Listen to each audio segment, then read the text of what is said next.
Okay, good evening everybody. आपण सर्वांना माहित असेल रोटेशनल डायनॅमिक्स चॅप्टर बघतोय, ज्याच्यामध्ये आपण सर्क्युलर मोशनच्या सुरुवातीला कॅरेक्टरिस्टिक्स पाहिल्या, त्याचे पॅरामीटर्स पाहिले, त्याच्या मागचं कायनॅमॅटिक्स पाहिलं, कसे न्यूमरिकल्स येणार आहेत त्याच्याबद्दल डिस्कशन केलं आपण. नंतर आपण याचे ॲप्लिकेशन पाहिले. ॲप्लिकेशनमध्ये व्हेइकल अलॉंग ए हॉरिझॉन्टल सर्क्युलर ट्रॅक पाहिलं. ओके, इथं आपण मॅक्झिमम वेलॉसिटी काढली की ज्या मॅक्झिमम वेलॉसिटीनं एखादं व्हेइकल काय करेल, सेफली ड्रिव्हन होऊन जाईल पुढे. नंतर आपण वेल ऑफ डेथ और मौत का कुआं ही कन्सेप्ट पाहिली. याच्यामध्ये आपण मॅक्झिमम वेलॉसिटी न करता मिनिमम वेलॉसिटी किती लागते त्याला, मिनिमम, की जेणेकरून तो काय करेल, राऊंड कंप्लीट करेल. ती जो बायकर आहे किंवा तो स्टंटमॅन आहे, तो विथ बाईक तो स्टंट कंप्लीट करण्यासाठी त्याला मिनिमम वेलॉसिटी किती लागेल ते आपण काढलं. आता त्याच्या पुढे जाऊन आपण व्हेइकल ऑन ए बँक्ड रोड पाहिली. आता बँकिंग ऑफ रोड का महत्वाचं असतं, तर सरफेस हा इनकंटिन्यू असतो किंवा अनयुनिफॉर्म असतो, त्यामुळे friction between tyres and that surface are always not constant, आणि आपण त्यावर डिपेंड राहू शकत नाही की सेफेस्ट वेलॉसिटी मॅक्झिमम वेलॉसिटी एवढी होईल. ओके, कारण की as per season changes, in rainy season there are wet surfaces, that's why the friction force reduces, किंवा टायरची कंडिशन नसेल, त्याला जी प्रॉपर ग्रिप आहे ती मिळत नसेल. तर अशा काही गोष्टींसाठी आपण काय करतो, तर जो आउटर एज आहे तो थोडासा इन्क्लाइंड करतो. ओके, इनर एजवरती, त्याला बँकिंग ऑफ रोड म्हणतात. आणि जो ज्या अँगलनं करतो त्याला अँगल ऑफ बँकिंग म्हणतात. याच्यासाठी आपण काय केलं, याची मॅक्झिमम वेलॉसिटी, मिनिमम वेलॉसिटी आणि सेफेस्ट वेलॉसिटी, या 3 वेलॉसिटी आपण काढल्या. तुम्हाला जर आठवत असेल तर नक्कीच इथं आपण सेफेस्ट वेलॉसिटी काढली, इथं आपण लोअर स्पीड लिमिट काढलं, आणि इथं आपण अप्पर स्पीड लिमिट काढलं, की जेणेकरून आपल्याला सेफली त्यावरून व्हेइकल ड्रिव्हन करता येईल. त्याच्यानंतरचा हा प्रॉब्लेम पाहिला त्याच्यावर येणारा. ओके, सिंपल प्रॉब्लेम होता. इथं मॅक्झिमम वेलॉसिटी आणि मिनिमम वेलॉसिटी काढायची होती. हे 2 फॉर्म्युले आहेत. हे 2 फॉर्म्युले आपल्याला 1.3 आणि 1.4 हे न्यूमरिकलसाठी फार महत्वाचे फॉर्म्युले आहेत, ते आपण पाहिले. जर आपल्याला अँगल आणि मिनिमम दोन्ही सुद्धा दिले असतील तर नक्की या फॉर्म्युले आपल्याला यूज करायचे. जर आपल्याला नुसता अँगल दिला असेल तर आपण सेफेस्ट वेलॉसिटी काढणार आहे, आणि जर आपल्याला मिनिमम दिला असेल तर आपण तो हॉरिझॉन्टल रोडमध्ये कन्वर्ट होणार आहे. असे 4 फॉर्म्युले आहेत, ते तुम्ही व्यवस्थित बघून घ्यायचे. नंतर पहिला आपण कोनिकल पेंड्युलम.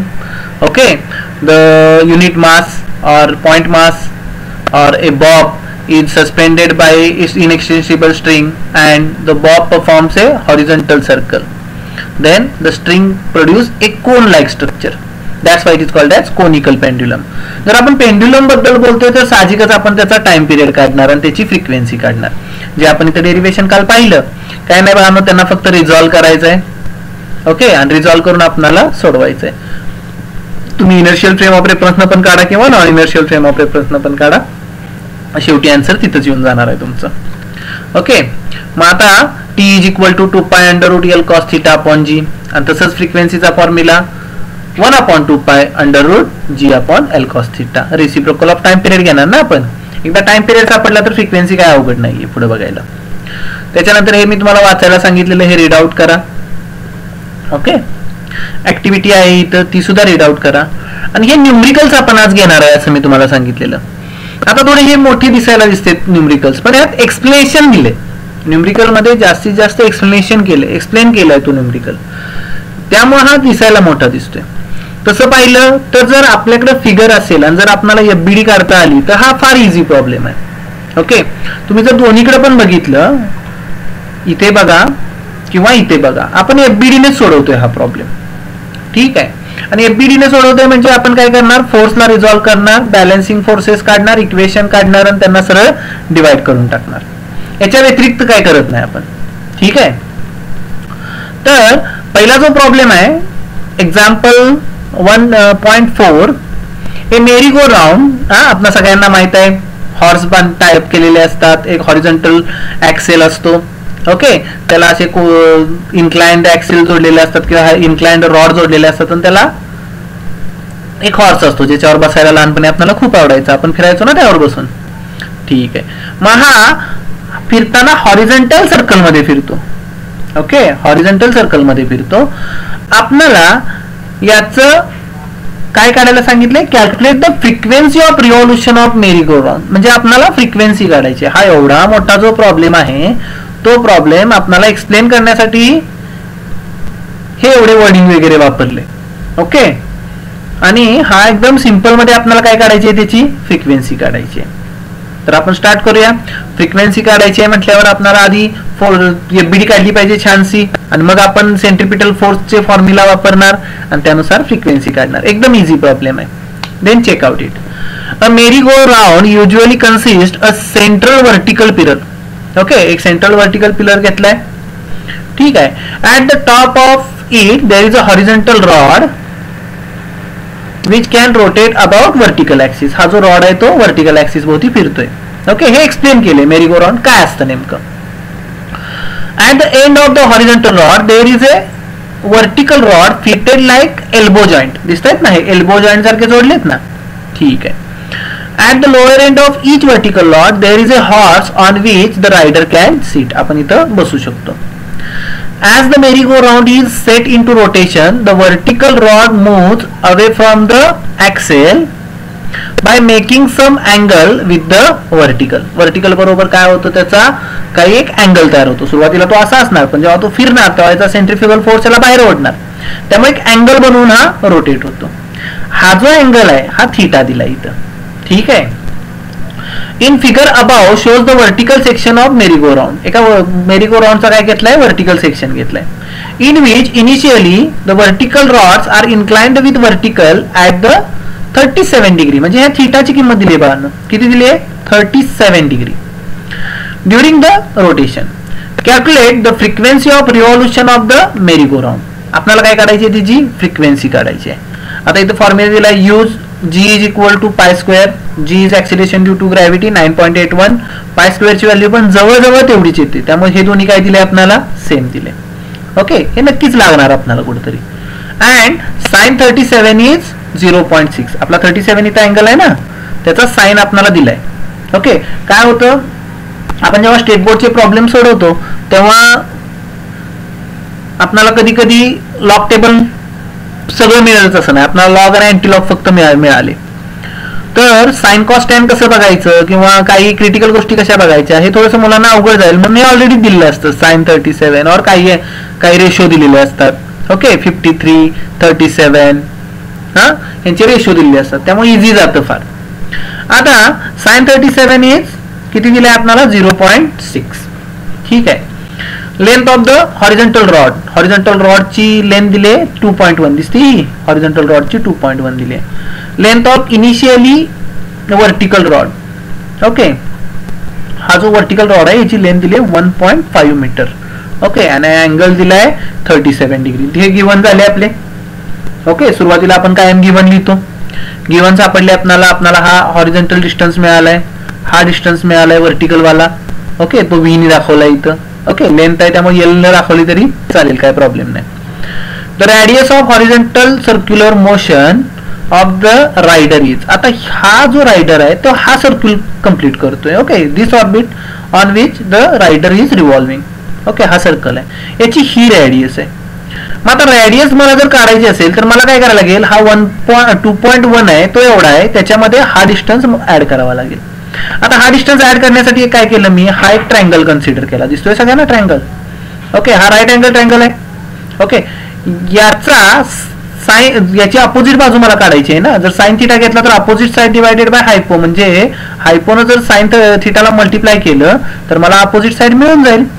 ओके, तीच आपली दाखवली इथं व्ही साइन थिटा और व्ही साइन 37. आता मला व्ही माहित आहे, साइन 37 पण माहित आहे. बघा किती इझी झालं. आणि त्याच्यामध्ये एच ऍड केली आहे मी. तर टोटल आर किती मिळाली, 3 मीटर. ही सुरुवातीला करून घेतली मी. ओके, म्हणजे मला आर सापडली. Total radius of this circular orbit भेटली आपल्याला. ठीक आहे. If T is the tension along the inclined rod, T हे टेन्शन आहे त्याचं, तर या टेन्शनला मी काय करणार, रिझॉल्व्ह करणार दोन कॉम्पोनंट मध्ये, इकडं आणि वरती. ठीक आहे. हा जर थीटा असेल तर हा अँगल काय येणार, थीटा येणार. म्हणजे हा 37 असेल तर हा 37 येणार. म्हणजे वरचा कॉम्पोनंट येणार, हा दिसतोय ना सगळ्यांना, नीट बघा, हा वरचा कॉम्पोनंट येणार तो काय येणार टी साइन 37 आणि हा जो येणार तो काय येणार टी कॉस 37 म्हणजे आतल्या बाजूचा. म्हणजे जो सेंट्रिपिटल फोर्स आहे तो थोडक्यात आपल्याला काय मिळाला T cos 37. Okay, T cos theta म्हटलं इथं. हा आतला फोर्स आहे बाळांनो, आतला फोर्स म्हणजे काय सेंट्रिपिटल फोर्स. तेच इक्वेशन आपण इथं वापरलं का? ठीक आहे, म्हणजे मला काय मिळालं, सॉरी हा जो आहे तो कॉस येणार, हा साइन येणार. ठीक आहे, आता हा जर कॉस आला आणि हा साइन आला, मग आता कॉसला कोण बॅलन्स करतंय एमजी बॅलन्स करतोय खाली. बघा इथे इक्वेशन दिले T cos theta is equal to MG आणि आत जो ढकलणार आहे तो कोणता आहे टी साइन थीटा आहे. ओके, हा अँगल ना हा अँगल इथे येणार ना by the geometry alternate angle, त्यामुळे इकडे येणार T sine theta. T sine theta is equal to M R omega square. ठीक आहे, जर आपण ओमेगाचा फॉर्म्युला टाकला 2 पाय एन तर मला फॉर्म्युला काय मिळाला 4 pi square M R N square. ओमेगाचा फॉर्म्युला टाकला मी 2 पाय एन तर सगळ्यांचा स्क्वेअर होणार, 2 चा स्क्वेअर 4 पाय स्क्वेअर आणि एन स्क्वेअर. ठीक आहे, म्हणजे T sine theta is equal to 4 pi square M R N square. जर मी इक्वेशन 2 ला इक्वेशन 1 ने डिवाइड केलं तर टी ला टी कॅन्सल होणार, sine theta upon cos theta काय मिळालं मला टॅन थीटा. समजतंय सगळ्यांना, sine theta upon cos theta काय मिळणार टॅन थीटा. आणि हा तर फॉर्म्युला माहितीच आहे तुम्हाला 4 pi square M R N square upon काय येणार बा एम जी. एम ला एम काय होणार कॅन्सल, म्हणजे काय फॉर्म्युला मिळाला 4 pi square R N square upon G. आता इथं जर आपण बघितलं तर G is equal to pi square दिलाय, म्हणजे हा जी आणि हा पाय स्क्वेअर सेम आहे, हे पण दोन्ही एकामेकाला काय करून टाकू कट करून टाकू. म्हणजे मला फॉर्म्युला मिळाला tan theta is equal to 4 R N square. Tan theta is equal to 4 R N square. मग मला काढायचा एन, म्हणजे मी काय करणार हा 4 आर टाकणार टॅनच्या खाली, म्हणजे डिवाइडला गेला तो. म्हणजे मला काय मिळालं N is equal to under root N स्क्वेअरचं स्क्वेअर रूट काढणार आपण, N is equal to tan theta upon 4 R. Tan theta upon 4 R. आता टॅन थीटा म्हणजे आपला कोण आहे 37, टॅन 37 अपॉन 4 आर. ठीक आहे, आर तर आपल्याला मिळालाय 3. ओके, आर किती मिळालाय आपल्याला 3 मिळालाय. सॉरी, हा किती मिळालाय 3 मिळालाय. मग ह्या 3 ने याला मल्टिप्लाय करायचं, नंतर हे सॉल्व करायचं, टॅन 37 आपण काढू शकतो. आणि हे जर मी सगळं सोडवलं तर माझा आन्सर किती येतंय 1/4 रिव्हॉल्युशन पर सेकंड. 1/4 किंवा 0.5 रिव्हॉल्युशन पर सेकंड. आता तुम्ही म्हणाल सर हे डायरेक्ट सोडवलंय त्यांनी, तर आपण किमती टाकून पण सोडवू शकतो, असं काय अवघड नाही बाळांनो. आपण काय करणार टॅन थीटाची व्हॅल्यू काढणार, टॅन 37 ची 3 ची किंमत इथे टाकणार, 3 × 4 करणार आणि नंतर मग ते लॉग टेबलने आपण आरामात सोडवू शकतो. ठीक आहे, कळला प्रॉब्लेम. हा मोठाच्या मोठा प्रॉब्लेम दिसायला होता पण एकदम छोटा होता, काय प्रॉब्लेम. नेक्स्ट, आता एक दुसरा प्रॉब्लेम दिला. इथं काय सांगितलंय a semi vertical angle of conical section of A funnel is 37 degree. पुन्हा इथं अँगल 37 डिग्री दिलाय, पुन्हा अँगल किती दिलाय 37 दिलाय, म्हणजे थीटाची किंमत पुन्हा 37च आहे बाळांनो. There is a ball, small ball kept inside the funnel. On rotating the funnel, the maximum speed that the ball can have in the order of remain in the fuel is 2 metre per second. म्हणजे तो जर मी funnel जोरात हलवला तर तो आतला ball horizontal circle perform करणार आणि त्याची मॅक्झिमम वेलोसिटी त्या फनेल मध्ये राहण्यासाठीची 2 मीटर पर सेकंड आहे. कारण की जसं जसं मी स्पीड वाढवेल तसं तसं हा बाहेर जात जाणार. ओके, मॅक्झिमम स्पीड किती आहे त्याचं 2 मीटर पर सेकंड. त्याच्यापेक्षा वाढवलं तर तो बाहेर फेकला जातोय. ओके, आपण जसं बघितलं होतं की जर वेलॉसिटी वाढली वेलॉसिटी वाढली तर व्हेकल वर जसा जात होता ना म्हणून फ्रिक्शन फोर्स खाली ओढत होता, तसा हा बॉल पण काय होणार बा वर जाणार वेलॉसिटी वाढल्यावर. मग त्याचं मॅक्झिमम स्पीड किती दिलंय 2 मीटर पर सेकंड. ठीक आहे, calculate the inner radius of the brim. मला त्याची काय काढायची इनर रेडियस काढायची म्हणजे आर काढायचंय थोडक्यात, त्यानं सर्क्युलर मोशन परफॉर्म केल्यावर of the funnel. Is there is a limit upon the frequency of rotation. Frequency of rotation वर काय त्याच्या लिमिट आहे का असं विचारलंय. How much is it lower or upper limit, give the logical reasoning. आपल्याला सांगितलंय की त्याच्या फ्रिक्वेन्सीवर काय आहे का लिमिट, आणि ते अप्पर असेल का लोअर असेल. साहजिकच बाळांनो लोअर असणार आहे, कारण की अप्पर लिमिटला आपण मी आधीच सांगितले 2 मीटर पर सेकंड वेलॉसिटी पेक्षा जर तो वाढला तर काय होणार आहे, तो बाहेर जाणार आहे. म्हणजे त्याचं लोअर लिमिट असणार आहे, ज्या मिनिमम रिव्हॉल्युशनला तो मूव्ह करेल. सहजासहजी कुठल्या पण रिव्हॉल्युशनला तो मूव्ह नाही करणार बाळांनो. ओके, कुठल्या पण वेलॉसिटीला तो मूव्ह करणार नाही, एका ठराविक वेलॉसिटीलाच तो मूव्ह करायला सुरुवात होणार आहे. ठीक आहे, मग त्याचं लोअर लिमिट असणार आहे साहजिकच. इथं दिसतंय पण आपल्याला लोअर लिमिटच काढले. बघूया पुढे जाऊन काय केलंय ते. g is equal to 10 metre per second square and sin 37 is 0.6. पुन्हा तेच व्हॅल्यू दिल्यात सगळ्या. आता n sin theta is equal to mg. साहजिकच आता पुन्हा तेच केलंय बघा, ह्याला रिझॉल्व्ह केलंय. हा इथला पॉइंट आहे, याला mg खाली ओढतंय. हा जर अँगल थीटा असेल तर इथं जर मी व्हर्टिकल काढली तर हा अँगल थीटा येणार, बरोबर आहे. ओके, म्हणजे हा n आहे तो रिझॉल्व्ह करायचा आहे मला. हा n काय करायचा आहे, रिझॉल्व्ह करायचा आहे. हा रिझॉल्व्ह n 2 कॉम्पोनंट मध्ये होणार, इकडं आणि इकडं, बरोबर. हा आणि असा आणि असा. हा n रिझॉल्व्ह झाला बाळांनो, परफेक्टली रिझॉल्व्ह झाला. म्हणजे हा जर अँगल थीटा पकडला तर हा येणार n cos थीटा आणि हा येणार काय n sin थीटा. म्हणजे mg ला कोण बॅलन्स करते, n sin थीटा. आणि आत ढकलणारा n cos थीटा म्हणजे कोण आहे, आपला सेंट्रिपिटल फोर्स. प्रत्येक वेळी आपण हेच फॉर्म्युले वापरतोय. n sin theta is equal to mg and n cos theta is equal to mv square upon r. समजते सगळ्यांना. हा जर अँगल थीटा असेल तर हा अँगल थीटा पकडतोय आपण आणि हा n आहे, बरोबर. जेवढं हे इकडे इन्क्लाइंड होणार तेवढाच हा इकडे इन्क्लाइंड होणार. नाहीतर हा जर सरळ असता तर हा हॉरिझॉन्टललाच असता ना. हा जर व्हर्टिकल असेल तर त्याची नॉर्मल रिएक्शन हॉरिझॉन्टलला असणार, परपेंडिक्युलर म्हटल्यावर. जेवढा हा या साईडला बेंड झाला, थीटा या डिग्रीने बेंड झाला ना, तेवढाच नॉर्मल रिएक्शन वरती जाणार. म्हणजे हा थीटा आणि हा थीटा का आला ह्याच्यासाठी काय कन्फ्युजन व्हायची गरज नाही आपल्याला. समजते का सगळ्यांना. जेवढा हा इकडे इन्क्लाइन झाला तेवढीच नॉर्मल रिएक्शन वर जाणार, म्हणून आपण हा थीटा पकडलाय. ठीक आहे. आता n sin theta is equal to mg आला, बॅलन्सिंग फोर्स आहे, आणि n cos theta is equal to mv square upon r. ठीक आहे. सिम्पली दोघांना डिवाइड केलं, n ला n काय झाला cancel. tan theta is equal to rg upon v square. और r इज इक्वल टू, मला रेडियस काढायची आहे ना त्याची, r is equal to v square tan theta upon g. आता यातलं काय माहित नाही आपल्याला, सगळंच माहित आहे बाळांनो. आपल्याला r max काढायची आहे, तर v max चा स्क्वेअर tan थीटा g घेणार आहे. v max आपल्याला दिलाय 2 metre per second and g ची किंमत दिली आहे आपल्याला 10. ओके, आणि थीटाची 37 आहे. tan थीटा करून मी सोडवू शकतो ते आरामात. म्हणजे माझा आन्सर आलं इथं 0.3 मीटर r max मिळाली बाळांनो. आता v इज इक्वल टू काय, r ओमेगा.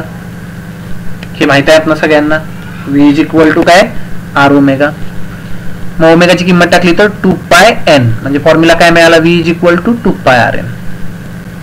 ओके, जर v 0 असेल तर ही n सुद्धा काय येणार, 0 येणार. हे बघा, if we go for the lower limit of the speed while rotating, v becomes 0, r becomes 0. r becomes 0 होते. But the frequency n increases. Hence, the specific upper limit is not possible in this case of frequency. बघा, मी मागाशी सांगितलं तुम्हाला, आपल्याला 2 maximum velocity दिली आहे, तेव्हा upper limit इथं आपण काढू शकत नाही. आपण काढलं तर काय काढणार आहे, लोअर लिमिट काढणार आहे. Thus, the practical limit on the frequency of rotation is the lower limit. It is possible when r becomes r max. जेव्हा r max असेल तेव्हा त्याचं काय होणार आहे, लोअर लिमिट काढणार आहे आपण. नंबर ऑफ रिव्हॉल्युशनचं लोअर लिमिट. मग लोअर लिमिट काय येते, n is equal to minimum which is equal to v max अपॉन 2 पाय r max. आता मी ह्यातलं काय माहित नाही, मला सगळं सर माहित आहे. ओके, मला r max मी काढलाय, v max मला दिलाय, ह्या व्हॅल्यूज सगळ्या टाकून द्यायच्या इथं. v max आपला आहे, इथं r max आहे. ह्यांना सगळ्यांना काय करायचं, कॅल्क्युलेट करून टाकायचं. म्हणजे आन्सर किती येत आहे, 1 अपॉन 0.3 पाय. आता 0.3 पाय, पायची किंमत 3.14 ना. मग जर 0.3 न मल्टिप्लाय केलं तर जवळजवळ 9 पॉईंट समथिंग येणार, म्हणजे 1, nearly equal to 1. That's why 1 revolution per second. Lower limit काय झालं त्याचं, 1 revolution per second. This is the frequency. Numerical वाचा. कन्सेप्ट जर समजल्या तर फार सोपं. आपण इथं काही करत नाही बाळांनो, आपण काय करतोय, ह्यांना रिझॉल्व्ह करतोय, त्यांचे इक्वेशन मांडतोय आणि सोडवून टाकतोय. ठीक आहे. प्रत्येक वेळी हेच कन्सेप्ट आपण वापरली तरी आपल्याला न्यूमरिकल सुटण्यास मदत होईल. ठीक आहे. हे झाले दोन न्यूमरिकल्स, कालच्या पॉइंटवरचे दोन न्यूमरिकल्स. आज आपण बघणार आहे ते व्हर्टिकल सर्क्युलर मोशन. असं नाही की सर्क्युलर मोशन हे हॉरिझॉन्टलच असते. समजा एक पार्ट मोशन आहे, आपण ही घेऊया हॉरिझॉन्टल मोशन.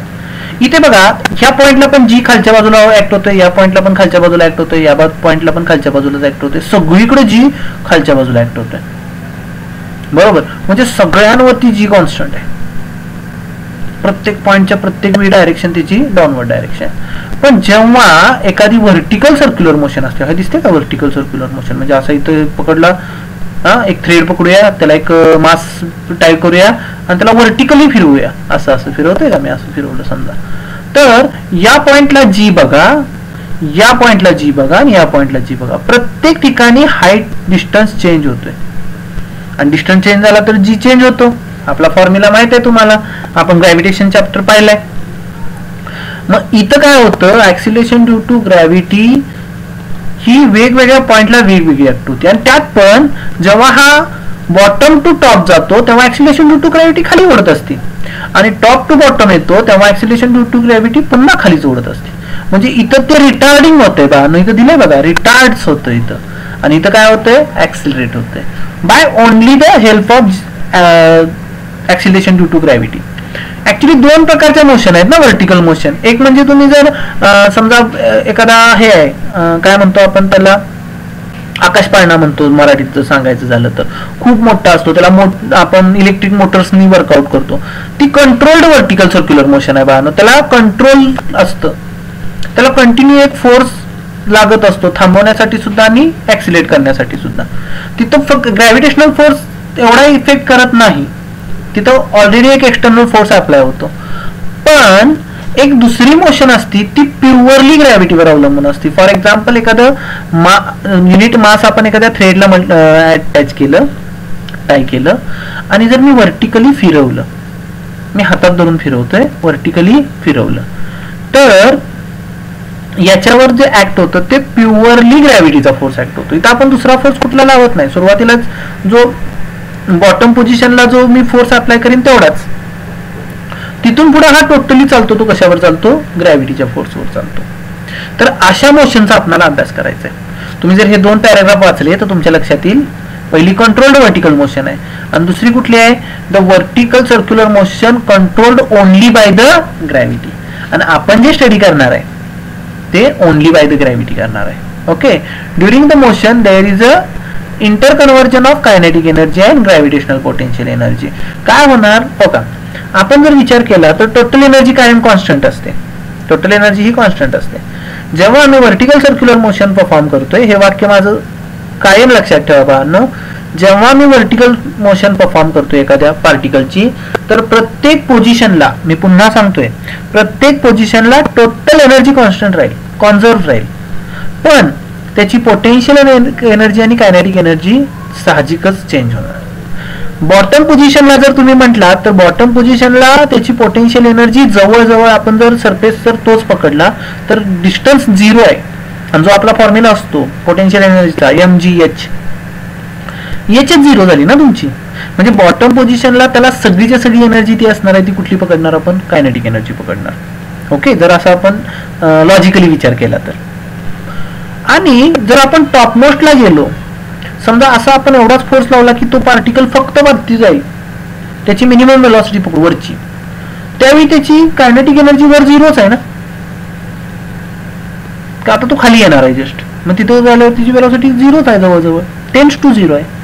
त्यावेळी त्याची कायनेटिक एनर्जी 0 आहे, पण पोटेन्शियल एनर्जी जास्त आहे, त्यामुळेच तर पोटेन्शियल एनर्जीच्या मदतीने तो खाली येतोय. ओके, एवढं लॉजिकली आपल्याला हे समजणार नाही, तर आपण एक डेरिव्हेशन बघूया याच्यावर आणि मग आपल्या लक्षात येईल की कसं कसं होतं याचं. ठीक आहे, तर आता आपण बघतोय काय सुरुवातीला, vertical circular motion, a point mass undergoing vertical circular motion under gravity. आता मी ग्रॅव्हिटीच्या इन्फ्लुएन्स मध्ये एक point mass vertical circular motion करतोय. आता ही डायग्राम जरा नीट बघा. आत्ताच सांगतो, हे TB is equal to 6 mg plus TA, 3 mg plus TA, TD is equal to, हे आत्ता लगेच बघू नका. These are the formulas for the tensions of the string. Okay, आता आपण जस्ट काय करूया, याच्या वेलॉसिटी काढूया ह्या 4 डिफरंट पोझिशनला. ही बॉटम, हे टॉप मोस्ट पोझिशन आणि दीज आर इंटरमिजिएट पोझिशन. जर नीट बघितलं इथं इथं वेलॉसिटी सेम असणार आहे. कसं ते पुढे कळेलच तुम्हाला. ठीक आहे, तर आपल्याला इथे वेलॉसिटी काढूया. मग आपण टेन्शनकडे जाऊया. ओके, टेन्शनचं टेन्शनला घ्यायचं नाही आता आपण. ठीक, तर the figure 1.10 shows the bob is tied to a practically massless, inextensible, flexible string. Okay, तर आपण काय म्हणतो, it is wheeled along a vertical circle so that the bob performs the vertical circular motion and string rotate in a vertical plane. बघा पुन्हा सांगतोय, string काय करतोय, vertical plain मध्ये फिरतोय. at any position of the bob there is only 2 forces acting on the body. किंवा बॉबवर 2च force act होतात बाहेर. कुठला, एक mg फोर्स आणि एक टेन्शन त्या स्ट्रिंग मधलं. आता स्ट्रिंग मधलं टेन्शन कुठल्या पोझिशनला कुठं असणार हे आपल्याला चांगलं माहित आहे, बरोबर. त्यासाठी आपल्या अलग पांडे सरांचा छाता रोल वापरायचा. आपण काय केलं, तर इथं मला टेन्शन काढायचं तर मी इथं बसणार आणि छत्री उघडणार. कुठं जाणार टेन्शन, वरती.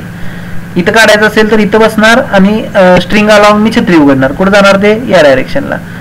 इथं जर काढायचं असेल तर इथं बसणार मी आणि छत्री उघडणार कुठल्या डायरेक्शनला, अलॉंग द स्ट्रिंग. आलं का इकडं. म्हणजे इथं आपण कुठंही बसलो आणि जर मी टेन्शनची डायरेक्शन मला शोधायची असेल तर ती इझिली सापडते. ठीक आहे, आता तेच सांगितलं, इथं वेट वगैरे सगळं रीड आउट करत बसत नाही.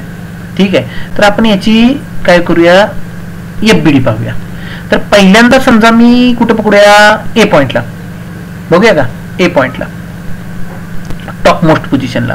टॉप मोस्ट पोझिशनला जरा नीट बघा, टॉप मोस्ट पोझिशनला mg कुठे ओढणार बा, डाऊनवर्ड डायरेक्शन. टेन्शन कुठे ओढणार, डाऊनवर्ड डायरेक्शन. सेंट्रिपिटल फोर्स कुठे ओढणार, सर्कल आहे ना बा, सर्क्युलर मोशन आहे. सेंट्रिपिटल फोर्स कुठे असतो, along the centre, along the direction of centre. म्हणजे तो पण खालीच ओढतोय, तिन्ही फोर्स खाली ओढतायत. मग यांचं जर मला इक्वेशन लिहायला लावलं तर मी आरामात लिहू शकतो. हो का,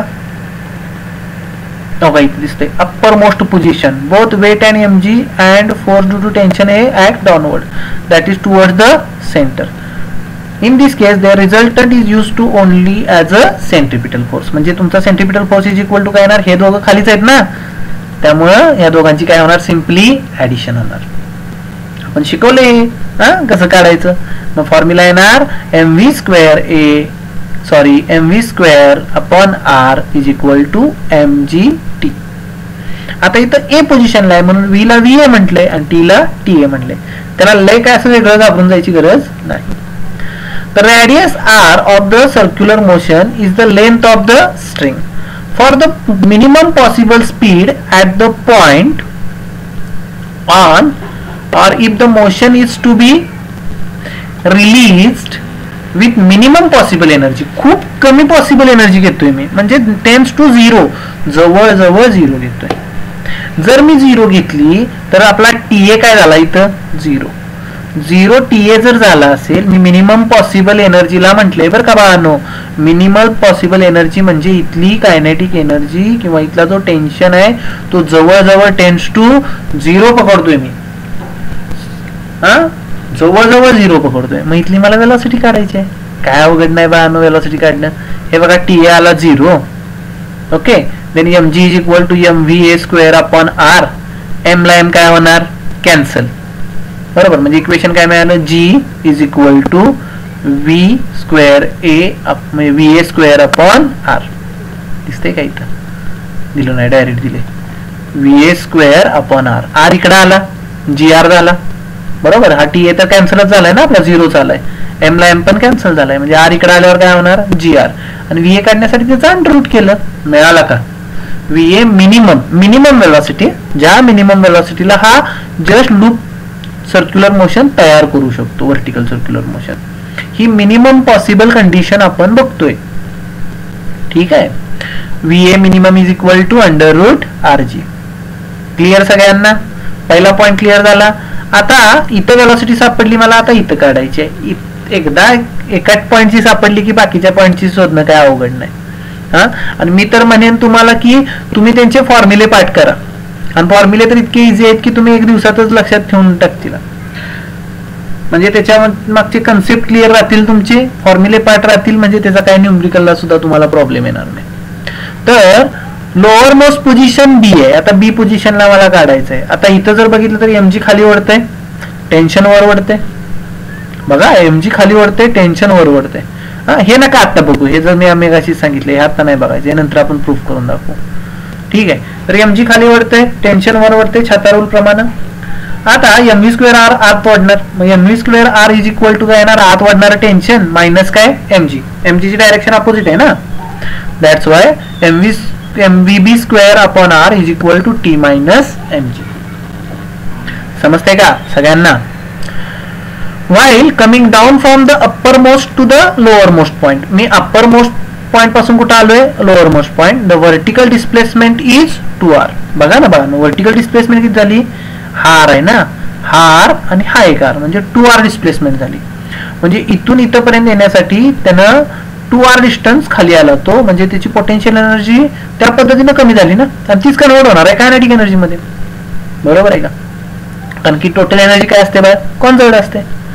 the motion is governed by only the gravity. मी इथं पुन्हा काय सांगितलंय, ग्रॅव्हिटीच्याच इन्फ्लुएन्स मध्ये आहे ते, दुसरा कुठला एक्सटर्नल फोर्स लावलेला नाही.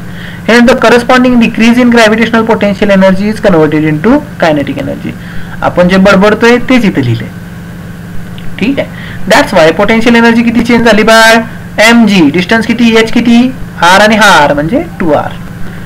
हा पोटेन्शियल एनर्जी मिळाली M G 2r is equal to इथली कायनेटिक एनर्जी ही गेन केल्या ना, ही जास्त आहे, ही कमी आहे, मग ह्यातनं ही काय करायची, मायनस करायची. म्हणजे काय मिळालं, 1/2m vb square minus 1/2m va square. ठीक आहे. आता मला हे करायचं आहे, सॉल्व्ह करणं फार इझी आहे बाळांनो. ह्या सगळ्यांमध्ये एम आहे, पहिले एम कॅन्सल करून टाका. ठीक आहे. सगळ्यांमध्ये एम आहे ते कॅन्सल करून टाका. मला हे व्हीबी काढायचं आहे, बाकी काय करायचं नाही मला. 1.0.1 सॉरी 1/2 कॉमन आहे, ते पण बाहेर काढून टाका. ठीक आहे. हा मग आपल्याला आणि ते 2 इकडे आलं तर 4r झालं, त्याला का 4rg vb square minus va square is equal to 4rg. आता va तर काढून ठेवलाय मी इथं, इथं काढलंय va. जर मी इथं काढलाय तर va ची किंमत टाकून द्या ना त्यात. va ची किंमत जर मी टाकली तर √rg आली, √rg चा स्क्वेअर rg पलीकडे गेल्यावर काय झालं, हे 4 आणि हा 1 5, किती मिळालेले vb 5rg. vb मिनिमम आहे हा, नाही मिनिमम, आपण मिनिमम पॉसिबल कंडिशनला बघतोय. vb मिनिमम किती मिळाली, √5rg, म्हणजे इथला आन्सर मिळालं. आता दोघांमध्ये तुम्हाला एक रिलेशन कळलं असेल, इथे वेलॉसिटी फार कमी आहे, इथे वेलॉसिटी जास्त आहे. ठीक आहे. आता subtract equation 9 from equation 1.9 from equation 1.11. आता हे एक इक्वेशन दिले, ह्यातनं हे इक्वेशन मायनस केलं. आता मायनस केल्यानंतर साहजिकच हे मायनस एम जी 2mg झाले. सोडवलं तर मला असं दिसेल की बघा TB minus TA minus 2mg is equal to m upon r under root vb square minus va square. vb किती आहे बा तुझा 5rg आणि va किती आहे rg. 5 minus 1 4rg. Okay. R ला आर कॅन्सल, mg भेटलं, हे 2g इकडे गेलं, मग टीबी मायनस टीए किती आलं रे बाळांनो 6mg. मिनिमम तुमचं या दोन टेन्शन मधलं डिफरन्स किती असावा, 6mg असावा, जेणेकरून तुमची लोएस्ट कंडिशन राहील व्हर्टिकल सर्क्युलर मोशन परफॉर्म होण्याची. दिले का इथं TB is equal to 6mg plus TA. झालं का प्रूफ बाळांनो? त्यामुळे त्याचं एवढं काही टेन्शन घ्यायचं नाही. मी सांगितलेलं तुम्हाला दोन इक्वेशन काढून आपण सिम्पली त्यांना सबस्ट्रॅक्ट केल्यात. टीव्ही आणि व्हीबीची त्यात काय टाकली, किंमत टाकली. तुम्ही पण एका पेजवर करून बघू शकता. जर नाही समजलं कॅल्क्युलेशन तर मला व्हॉट्सअप करा, मी तुम्हाला पूर्णपणे सोडवून देईन. ओके. तसं न समजण्यासारखं काय अवघड नाही यात. नंतर नेक्स्ट पॉइंट येतोय, position Wien the string is in horizontal position. म्हणजे जर हॉरिझॉन्टल असेल, म्हणजे कुठे सी ला आणि डी ला. जर आपण नीट विचार केला बाळांनो तर लॉजिकली आन्सर याचं पटकन मिळून जाईल. हे बघा इथं rg आहे, इथं 5rg आहे, दोघांच्या मध्ये असणार त्याची वेलॉसिटी. बरोबर इथं असताना, कारण की तो बॉटमला पण नाही आणि टॉपला पण नाही, दोघांच्या मध्ये असणार, आणि त्याचा आन्सर आपल्याला काढायचा आहे. तर त्याचा आन्सर काढण्यासाठी बघा कसं केलंय. Force due to tension is the only force towards the centre as the weight mg is perpendicular to the tension. बघा तुम्ही इथं इथं जर आपण याची एफबीडी काढली, हा इथं आहे ना पॉइंट मास, ह्याचं एमजी खाली ओढतंय, हे आत ओढतंय, बरोबर. आत वाढणारा फोर्स हा नुसता टेन्शन आहे बाळांनो, हे काय नुसतं तुमचं टेन्शन आहे त्या बॉडीचं. एमजी डाऊनवर्ड ओढ लागतोय इथं सुद्धा आणि इथं सुद्धा, परपेंडिक्युलर आहे तो त्याला, बरोबर का. टँजेन्शियली जातोय निघून, रेडियस आणि टँजेंट काय परपेंडिक्युलर असते ना एकमेकाला, त्यामुळे हा टँजेन्शियली जातोय. ठीक आहे. Thus, the force due to the tension in the centripetal force used to change the direction of the velocity, and weight mg is used only the change the speed. म्हणजे हे जे टेन्शन आहे, सेंट्रिपिटल फोर्स आहे, तो त्याची वेलॉसिटीची direction change करतोय. वेलॉसिटीची काय करतोय, डायरेक्शन चेंज करतोय. आणि हा mg आहे, हा इथं वेलॉसिटी स्पीड कमी करतोय, वर जाणारा स्पीड कमी करतोय, आणि इकडे काय करतोय, तो स्पीड वाढवतोय. हा force in the direction of motion आहे, आणि हा opposite to the direction of motion आहे, त्यामुळे हा अपोज करतोय, रिटार्ड करतोय, आणि इकडे ऍक्सिलरेट करतोय. ठीक आहे. Using similar mathematics it can be shown that, आपण दाखवू शकतो, TC minus TA is equal to TD minus TA. TC minus TA is equal to TD minus TA. इथलं टेन्शन जर मायनस केले साहजिकच सेम येणार आहेत, which is equal to 3mg. जर मी यांचे इक्वेशन्स काढले आणि पुढे सोडवलं, जसं आपण इथं सोडवलंय तसं जर सोडवलं, तर इथला आन्सर किती येते, 3mg. मग मला ते सोडवायचं आहे, आणि त्याची मिनिमम वेलॉसिटी काढायची असेल तर ती √3r. हा प्रॉब्लेम आपण असा सुद्धा सोडवू शकतो, kinetic energy converted into potential एनर्जीच्या स्वरूपात. म्हणजे हे जे डेरिव्हेशन आहे बाळांनो, हे डेरिव्हेशन हे आपण असं पण सोडवू शकतो, kinetic energy converted into potential energy. बघा इथं पोटेन्शियल एनर्जी 0 आहे. बघा माझ्या लॉजिक आता आपण थोडंसं विचार करूया काय होतं. इथं बघा, इथं पोटेन्शियल एनर्जी 0 आहे, इथं कायनेटिक एनर्जी 0 आहे, इथं सगळी पोटेन्शियल एनर्जी आहे, बरोबर.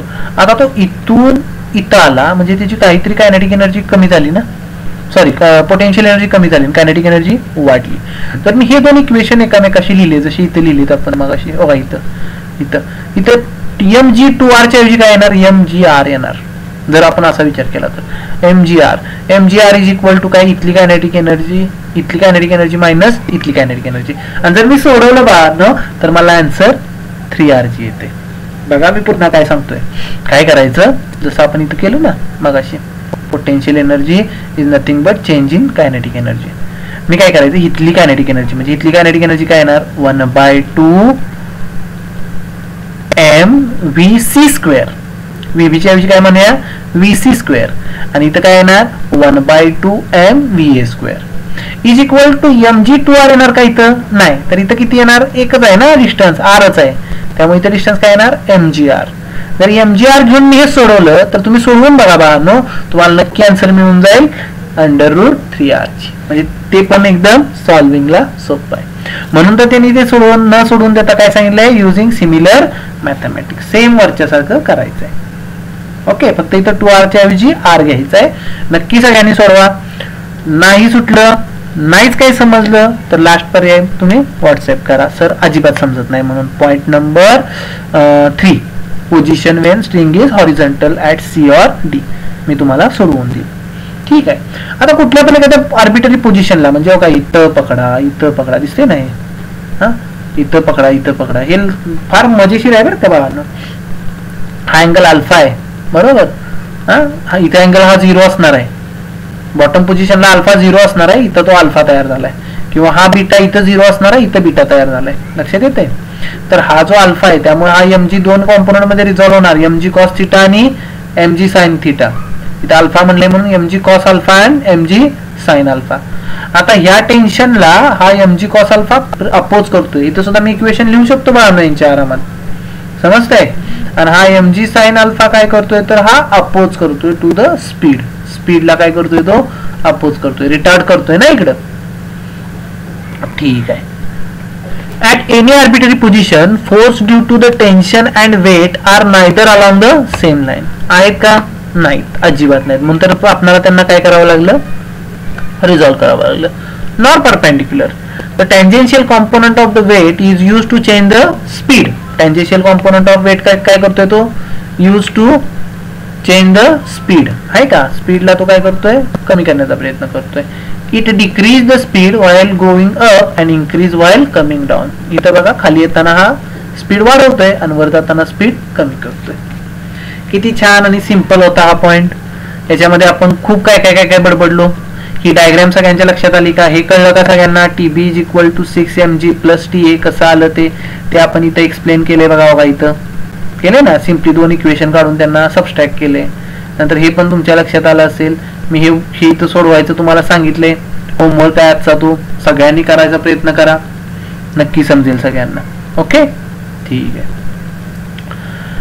आता केस 2, सेकंड केस. आज आपण किती पॉइंट बघणार आहे? आज आपण एवढंच बघणार आहे. मग मास टाईड टू ए रॉड. आता रॉडला टाय केलं आपण मास, ठीक आहे. आता स्ट्रिंग मध्ये रॉड मध्ये फरक काय आहे? तर स्ट्रिंग ही लॅक्स होते बाळांनो. जर वेलॉसिटी प्रॉपर नाही मिळाली तर ती स्लॅक होणार खाली, कारण की त्याला टेन्शनची गरज आहे. व्हर्टिकल सर्क्युलर मोशन परफॉर्म होण्यासाठी स्ट्रिंगला कशाची गरज आहे? टेन्शनची गरज आहे. रॉडला टेन्शनची काही गरज नाहीयेच ना, त्यामुळं तिथं प्रत्येक ठिकाणी सेमच असणार आहेत पॉइंट. म्हणून बघायचं सांगितलंय, consider a bob tied to a practically massless and rigid rod and wheeled along a vertical circle. The basic difference between rod and the string is that string needs some tension. मी तेच बडबडलो ना आता. टेन्शनची गरज असते स्ट्रिंगला at all point, including the uppermost point. Thus, the certain minimum speed is necessary to uppermost point in the case of string. स्ट्रिंगला uppermost ला काहीतरी velocityची गरज आहेच, कारण जर वेलॉसिटी नसेल तर टेन्शन तयार होणार नाही, तो स्लॅक्स होईल, खाली पडेल ना तो. म्हणून आपण मिनिमम वेलॉसिटी काढली √r. In the case of rod, as the rod is rigid, such a condition is not necessary. Thus, the zero speed is possible at the uppermost speed. uppermost speed ला आपण zero speed सुद्धा घेऊ शकतो. म्हणजे uppermost speed आपलं किती आलं? 0. uppermost ला काढायची गरज आहे का आता? नाही. आणि जर मी हे सगळं पुन्हा सोडवलं तर मला लोअर मोडचं स्पीड मिळतं √4rg. आता 4चा अंडररूट निघतंय 2, म्हणजे 2 √rg, आणि मिनिममचं निघतं √2rg. आणि लोएस्ट मायनस अप्पर मोस्टचं जर टेन्शन काढलं तर ते 6mg असणार, सेम जसं मी इथं काढलं तसं. ठीक आहे. तिथं वेलॉसिटी आपली वरची 0 येऊ शकते. इथं येऊ शकते का वेलॉसिटी 0? नाही बाळांनो, इथं वेलॉसिटी 0 येऊ शकणार नाही, कारण की हा स्लॅक्स व्हील नाही तर असा खाली पडून जाईल. ठीक आहे. ही केस आहे आपल्या मास रॉडची, एकदम शॉर्ट मध्ये सांगितली आहे. ठीक आहे. नंतर स्पियर ऑफ डेथ, थेरॉटिकलच पॉइंट आहे. स्पियर ऑफ डेथ आपण बघितलंय, मृत्यूगोल किंवा ते एक आपण सर्कस मध्ये बघतो बघा, एक स्पियर असतो जाळीचा, ज्याच्यामध्ये एक रायडर येतो बाईक घेऊन आणि सुरुवातीला तो हॉरिझॉन्टल सर्कल परफॉर्म करत असतो आणि मध्येच तो काय करतो? व्हर्टिकल मोशन परफॉर्म करतो. इथं बांधून टेन्शन आहे का? त्याला कुठं आत स्ट्रिंगनी बांधलंय का? नाही. इथं स्ट्रिंगचं जे टेन्शनचं काम आहे तो त्याची नॉर्मल रिएक्शन करते. म्हणजे तो जो सरफेसला टच होती गाडी, जर समजा आपण त्याला पॉइंट मास पकडला, आता बघा सर्कल आहे, त्या सर्कलच्या मध्ये तो असा इथं कुठतर बसलाय. ठीक आहे. हा, तर त्याचं जो पॉइंट ऑफ कॉन्टॅक्ट आहे त्या स्पियर बरोबरचा, तिथून एक नॉर्मल रिएक्शन बाहेर येणार ना. इकडे खाली येईल, खाली असताना वर येईल, इकडे असताना इकडे येईल. ती जी नॉर्मल रिएक्शन आहे ती सेंट्रिपिटल फोर्सचं काम करते. बरोबर आहे. This is proper show in a popular show in a circus. During this, two wheeler rider undergoes round inside the hollow sphere, starting with some horizontal circles. They eventually performs revolution along the vertical circle. The dynamics of the vertical circular motion is the same as that of point mass tied to the string. Same आहे बाळांनो सगळं, except that the force due to tension T is replaced by normal reaction force. इथे सांगितलं ना आता तुम्हाला, normal reaction force इथे act होणार. मग आपण ते जर बघत असेल तर आपण थोडंसं त्याचा विचार करण्याचा प्रयत्न करायचा, असं खालच्या पॉइंट मध्ये सांगितलंय. ठीक आहे. नेक्स्ट हा फॉर्म्युला आपल्याला लागतो. मी हा फॉर्म्युला 11 सायन्स मध्ये सुद्धा भरपूर वेळा चर्चा केलेली आहे आपण या फॉर्म्युल्याची, कारण की कॉन्व्हेक्स ब्रिज, कॉन्केव्ह आणि कॉन्व्हेक्स ब्रिज वरचे प्रॉब्लेम येतात आणि ते प्रॉब्लेम सोडवण्यासाठी आपल्याला एक फॉर्म्युला तयार करावा लागतो. फॉर्म्युला काय अवघड नाही बाळांनो, एकदम सिंपल फॉर्म्युला आहे. हे बघा, हा एक कॉन्व्हेक्स ब्रिज आहे, दिसतोय कॉन्व्हेक्स ब्रिज. गाडी येणार ती अशी येणार, बरोबर आहे, आणि इथं आली टॉप मोस्ट पोझिशनला. टॉप मोस्ट पोझिशनला आल्यावर नॉर्मल रिएक्शन वर ओढते आणि mg कुठे ओढतो, खाली ओढतो. ठीक आहे. सेंट्रिपिटल फोर्स कुठे ओढणार बाळांनो, सगळ्यांना आता पाठ झाले, खाली ओढतो. ठीक आहे, खाली ओढतो. मग mv²/r इज इक्वल टू काय येणार, mg खाली त्या डायरेक्शनला आहे ना, मायनस n आहे का फॉर्म्युला इथं. mv²/r खालच्या डायरेक्शनचा mv²/r is nothing but mg त्या डायरेक्शनला म्हणून प्लस घेतला आणि अपोजिट कोण आहे, n. जर n 0 असेल बाळांनो, नॉर्मल रिएक्शन 0 असेल तर साहजिकच बॉडी कॉन्टॅक्ट मध्येच नसणार आहे. नॉर्मल रिएक्शन कधी लागते, जेव्हा एखादी बॉडी सरफेसच्या कॉन्टॅक्ट मध्ये येते. फॉर मेंटेनिंग कॉन्टॅक्ट तर आपण त्याची मॅक्झिमम वेलॉसिटी काढू शकतो. जर मॅक्झिमम वेलॉसिटीने मी इथं आलो तर काय होणार, मी साहजिक इथला कॉन्टॅक्ट विसरून जाईन ना, म्हणजे माझा इथला कॉन्टॅक्ट होणार नाही, मी असा हवेतून उडी मारेल. बरोबर आहे का. हा, पिक्चर मध्ये दाखवतात ना, एकदम असा स्पीडने तो कॉन्केव्ह ब्रिजवर आणि एकदम असं जंप मारतो. फास्ट टू फ्युरियस मध्ये भरपूर वेळा दाखवलंय बघा. मग तेच इथं फेनॉमेना जरा एक्सप्लेन केलंय, बघूया सगळे. Figure shows the vertical vehicle at the top at the convex overbridge during its motion, part of vertical circular motion. Force acting on the vehicle are weight mg, normal reaction n, both along the vertical line. The resultant, topmost position na bano, the resultant of these two must provide the necessary centripetal force vertically downward. If the vehicle is at the uppermost position, thus if v is the speed at the uppermost point, आपला formula काय झाला बाळांनो, mg minus n is equal to mv²/r. As the speed is increased, n goes on decreasing. velocity वाढली, n कमी होणार. साहजिकच normal reaction काय होणार, कमी होणार. Normal reaction is an indication of contact. Thus for just maintaining contact n is equal to 0. आता normal reaction 0 आहे बाळांनो, मॅक्झिमम स्पीड काढूया आपण त्याच्यावरचं. n जर 0 पकडला तर ही टर्म 0 झाली, m ला n काय झाला, कॅन्सल, r इकडे आला बघा, म्हणजे v² is equal to rg. That's why vmax is equal to √rg. जर मी vmax पेक्षा जास्त वेलॉसिटीनं जर याच्यावर ड्रिव्हन केली गाडी तर ती जम्प करणार, अशी वरती जाऊन परत ग्रॅव्हिटीमुळे खाली येईल. ही कंडिशन आपल्याला सांगितली. आपल्याला इथला फॉर्म्युला कुठला महत्वाचा आहे, हा. आणि इथं सुद्धा आपण पुन्हा FBD काढूनच सोडवलंय, त्यामुळे काय आता अवघड नाही, लक्षात ठेवायचं. हा, पॉइंट मास पकडायचं, mg खाली, n वर, सेंट्रिपिटल फोर्स कुठं, डाऊनवर्ड्स. खतम का. ठीक आहे. आज जरा बडबड जास्त झाली आहे की नाही. तर आज आपण न्यूमरिकल पाहिले. पहिला न्यूमरिकल होता मेरी गो राऊंडचा, दुसरा होता एक फनेल घेतलेली आपण, त्याच्यामध्ये स्पियर टाकून फिरवलेला. नंतर व्हर्टिकल सर्क्युलर मोशनचे आपण कायनेमॅटिक्स पाहिले, सगळे काही डेरिव्हेशन्स आपण प्रॉपर करण्याचा प्रयत्न केला. मी तुम्हाला एक छोटासा होमवर्क दिलेला आहे इथला, सी पोझिशनचा. इथे मी तुम्हाला सांगितलंय काय करायचं. हा, इथली कायनेटिक एनर्जी मायनस इथली kinetic energy is equal to potential energy. हे मला सोडवून दाखवायचं आहे सर्वांनी. त्याच्यानंतर आपण हे थोडेसे थेरॉटिकल पार्ट बघितले, 2 mass tied to the rod. Okay, तिथं 0 वेलॉसिटी पॉसिबल असते टॉप मोस्टला. स्पियर ऑफ डेथ, हा, सर्कस मध्ये गेलो थोडंसं बघायला. त्याच्यानंतर vehicle at the top of convex over bridge, इथं आपण हे इक्वेशन बघितलं. असं आपण कॉन्केव्हचं सुद्धा काढू शकतो बरं का बाळांनो. कॉन्केव्हला फक्त काय होणार, नॉर्मल रिएक्शन वर mg खाली, तुमचं तुम्ही सोडवायचं. हा, mv²/r इज इक्वल टू काय येणार, n - mg.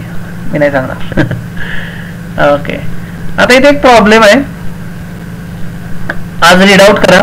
जर नाही सुटला तर नक्की व्हॉट्सअप करा, मी तुम्हाला सोडवून देईन. उद्या मी घेणारच आहे. सुरुवात आपण ह्याच प्रॉब्लेम पासून करायची. हा प्रॉब्लेम सोडवून टाकायचा आणि मग आपण जायचं moment of inertia as an analogous to quantity for मास.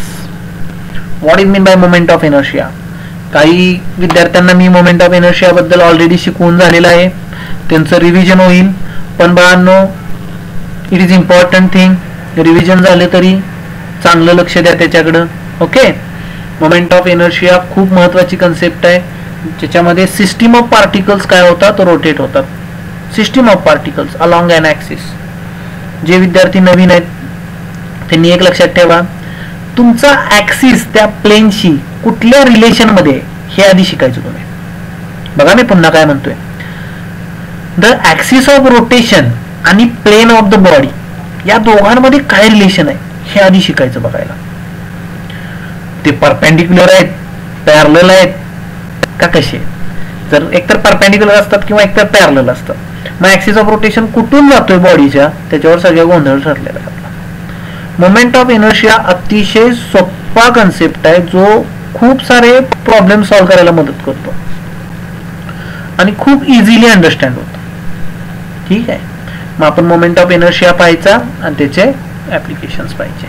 मग आपल्याला 5 बॉडी दिलेत, 5च दिलेत काय यावेळी, पण किती दिलेत, पहिलं काय केलंय, रिंग आली का, रिंग बघा.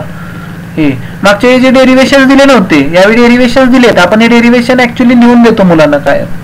ठीक आहे, काही विद्यार्थ्यांच्या नोटबुक मध्ये असतील, ठीक आहे, ते पण चेक करा. नंतर theorem of parallel axis, perpendicular axis वापरून मग बाकीच्यांची काढायची असतील. ओके, रोलिंग बॉडी वगैरे दिले, हे दिलेत बघा, हे काय सापडली की आपल्याला सगळे. रिंग आहे, रिंग आहे, त्याचं परपेंडिक्युलर एकदा आहे, पॅरलल एकदा आहे, परत काय अॅन्युलर रिंग आहे, नंतर डिस्क आहे, दिसते का, आली का डिस्क बघा, आली solid disc, uniform disc. Okay, नंतर स्पियर आहे, रॉड आहे, आणि हे काय फॉर्म्युले आहेत, हे फॉर्म्युले फक्त रीड आउट करायचे. मग काय संपतोय चॅप्टर. चालेल, होप मी आज सांगितलेलं सगळ्यांना समजलं असेल. जास्तीत जास्त वाचून क्युरीज विचारा, क्युरी आल्या तर आपणाला अजून छान वाटेल करायला काम. ठीक आहे, आणि सगळं समजलं तर वेल अँड गुड, मात्र काय प्रश्नच नाही. ओके.